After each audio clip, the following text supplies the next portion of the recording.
Mister और Mrs Kejriwal jail के सलाखों के पीछे जाने वाले हैं। एक ऐसी वारदात, एक ऐसी मुसीबत अरविंद केजरीवाल के पट्टे में पड़ी है, गले की हड्डी बन चुकी है, जिसको वो झेल नहीं पा रहे हैं और ऐसी मुसीबत से बाहर निकल नहीं पा रहे हैं। ऐसा झटका मिल चुका है अरविंद केजरीवाल को कि उससे निकलना उनके लिए काफी मुश्किल हो गया है। ऐसी कार्रवाई अरविंद केजरीवाल के ऊपर हुई है कि अरविंद केजरीवाल तो जाएंगे ही जेल, मिसेज मैडम भी गिरफ्तार होंगी। शीश महल का मुद्दा, बंगले को रिनोवेशन करवाने का मुद्दा अय्याशी करने का ठिकाना बना करके बैठे हुए केजरीवाल और उनकी मैडम दोनों के ऊपर कार्रवाई की प्रक्रिया अब शुरू हो चुकी है। दोस्तों, यह मामला टाइम्स नाउ ने उठाया था और आज यह मामला जांच की आंच तक पहुंच चुकी है। एक तरफ अरविंद केजरीवाल सारे विपक्षी के दरवाजे खटखटा रहे हैं एकजुट होने के लिए, दूसरी तरफ अंदर ही अंदर केजरीवाल को गिरफ्तार करने की प्रक्रिया शुरू है।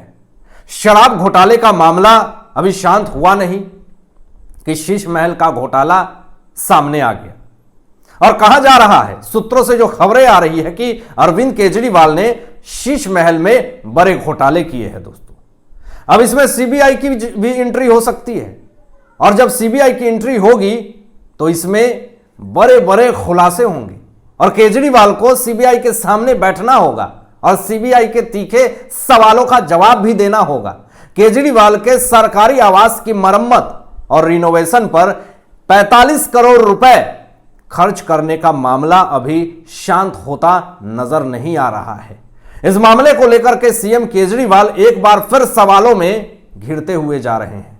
मामले की जांच में जुटे दिल्ली सरकार के विजिलेंस डिपार्टमेंट ने अब पीडब्ल्यूडी के 7 सीनियर अफसरों को कारण बताओ नोटिस जारी किया है। यह बड़ी खबर है दोस्तों, और जवाब देने के लिए 15 दिन का वक्त भी दिया है। केजरीवाल ने आवास के मरम्मत में नियमों का उल्लंघन किया है, नियमों को तोड़ा है अपने निजी स्वार्थ के लिए, अपने फायदे के लिए। तो इसके लिए अब कानूनी कार्रवाई शुरू है। आखिर यह 45 करोड़ शीश महल में जो खर्च किए हैं केजरीवाल ने, वह वाकई में इतने खर्च हुए हैं जो वह पैसे कहां से लाए अरविंद केजरीवाल ने? फिर वह पैसे किसी और के अकाउंट में तो नहीं ट्रांसफर कर दिया केजरीवाल ने? मिसेज मैडम यानी केजरीवाल की पत्नी जिस तरीके से लाखों रुपए की शॉपिंग करती है, तो यह सब केजरीवाल की मर्जी से ही होती है। जनता के पैसे से कितने दिन तक शहंशाह वाली जिंदगी जिएंगे? तो जनता तो इनकी औकात दिखाएगी। तो अब कयास लगाए जा रहे हैं कि केजरीवाल शीश महल घोटाले में अब अंदर जाने वाले हैं।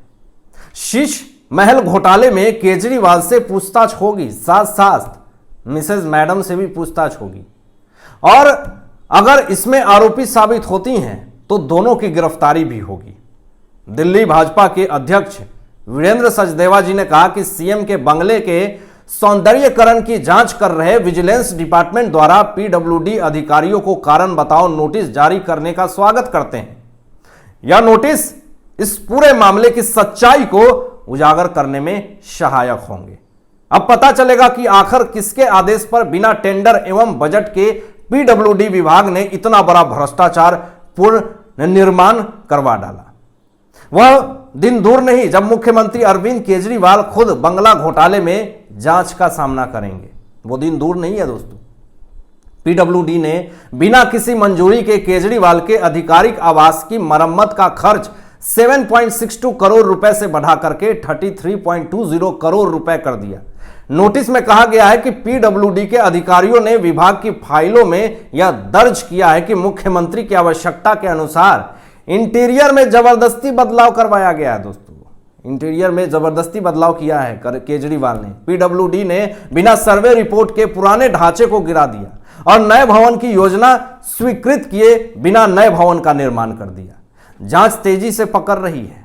अब पीडब्ल्यूडी अधिकारी भी गिरफ्तार होंगे, साथ साथ भ्रष्टाचार के मुखिया केजरीवाल और मिस मैडम भी पूरी तरीके से गिरफ्तार होंगी। खुद को कट्टर ईमानदार कहते हैं, खुद को, अपने आप को, अपने पार्टी को कट्टर ईमानदार की उपाधि देते हैं।